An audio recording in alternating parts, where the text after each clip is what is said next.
Okay, so just going to do the platform updates section. Obviously, bear in mind, December was quite a short month. So in terms of updates, this is relatively small compared to sometimes the list we have. In terms of the TMS update to start with, really from, again, that interaction, that user perspective, effectively a relatively minor update, but something that actually causes us a lot of sort of customer satisfaction issues. If you create classes within the TMS, or even self-study journeys, you can attach evaluations to them. So we call them sort of surveys. So you can create end-of-class surveys, end-of-class evaluations, and then you can ask people what the experience was like, was it valuable, all those sort of things that you would normally attach to a sort of an evaluation. Where this really became a bit of a problem was mostly for instructor-led class events, because this would appear at the end of the list of activities, but you'd have scenarios where people go, well, there's a survey here, but I can't do it, and it won't open when I click on it, and things along those lines. Because despite the survey being there, it was possible that when it was built and set up, it was scheduled to open at a certain point in time. So it wouldn't be available, say, maybe to the last day of the training course or something along those lines, to prevent people sort of filling it in too early. Really told about the situations where people attending courses are going, well, can I do the survey? And the instructors go, I don't know. And it was all just a mess, really. So it's just descriptive information's now added in terms of when the survey will be available, from when to when, or how many hours time before it's available, those sort of things. So it's just about putting that customer awareness messaging in there, so that everyone knows where they stand. So it doesn't just generate those sort of unsatisfactory sort of comments.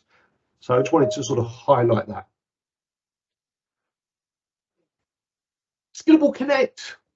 Okay, so for those that are unaware, when we talk about Skillable, we talk about several different products. So we talk about Skillable TMS, which is our learning management system. We talk about the Skillable Studio, which is primarily what we're here to talk about today. But we also have Skillable Connect. So Skillable Connect represents the sort of integration pathways between external systems and Skillable itself. Okay, so we'd be talking about things like LTI, the Skillable API that we did in a previous lab developer workshop, and so on. So new integration or native integration. I don't know if anybody here uses Degreed. So Degreed is a platform that you can use for building and curating learning journeys and capture all the data associated with them.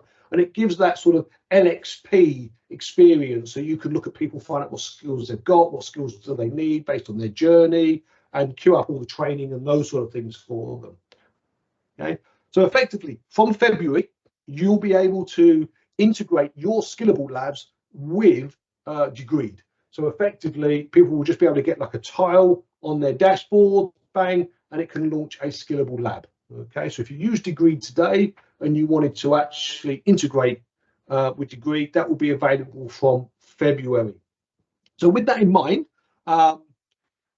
ultimately, if it's of interest, reach out to your account exec, reach out to your CSM, and you can have that conversation with them. You can reach out to them now, but there's no enablement basically until February. Okay, so just to be aware of that. The other thing on our document site, so docs.skillable.com, if I just go and type in Degreed, okay, you will actually see that we do have our documentation up there. So if you want to go up there and have a look, okay, this will effectively tell you what you need, okay, and to give to us, so that we can connect your Degreed organization with your Skillable organization. In reality, you could actually start collecting this information today, because actually one of the pieces of information you do need to actually get from Degreed support, so you could contact them about that today. Okay, so that's something that might be of interest. I mentioned the SCORM packager. We've just done some updates on that. So if, for customers that have been using the SCORM packager, there was a couple of scenarios where we would actually report the incorrect status of a lab. So we would effectively turn around and say the lab's been completed successfully, under certain conditions when it hasn't. So that's basically been fixed. And we've also put better error messaging in there if something's gone wrong trying to launch the lab, those sort of things. Okay, so just some updated code inside the SCORM package just to make that experience a bit more robust. Studio. Instruction editor, live client preview. I don't know how many people have sort of really noticed that. You know, for me, it's a pretty significant enhancement, and I think it's really, really useful. If you've not actually spotted it, let me give you a quick example. So if I was just to go find a lab, and I was to go and edit the lab instructions, okay, the right-hand side now is now a live preview as if it's in the lab client. Okay, so those who would remember that when you have multiple pages, as we do have here, it was just a big scroll list. You just scrolled and scrolled and scrolled in the instructions, and then there was the sort of big grey lines where the pages were separated. Now it's the lab client, so actually I have the next buttons, so it's rendered exactly as it's going to be inside. Notice also the instructions stay in sync depending which page you're on. The instructions move with you, which from an editing point of view. You know, it is, I'm going to use this term with some safety rails around it. It is fully functional. You know, ultimately I can click the help like I could do in a client. Obviously some of the data's missing because it's not actually a running lab. Okay, same as I can click on the settings, and there's some settings in here. So if I wanted to try what this looks like in sort of different color modes and things, I can do that. You know, if I'm putting in some, you know, some of my own content, which is going to have some color impacts, then absolutely I can sort of test that all in here, no problems at all. Okay.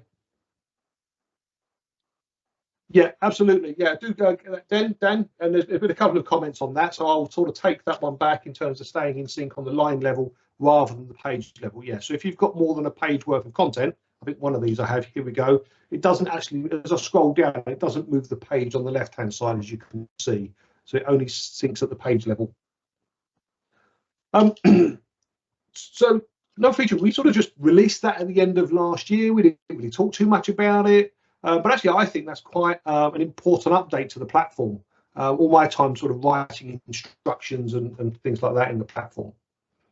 So, but glad that you think it's a big addition.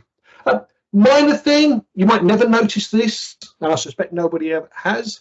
We changed the colour of the Skillable green. So effectively, it's gone from this green on the left here to this green on the right. Okay, so again, in things like Studio, you would see sort of like the green, the little sort of green on the sort of logos changed and things along those lines. Okay, so a little minor change. Chances are no one's ever noticed it, but we did change that. And that was actually this month from that change point of view, just reflect the latest branding changes.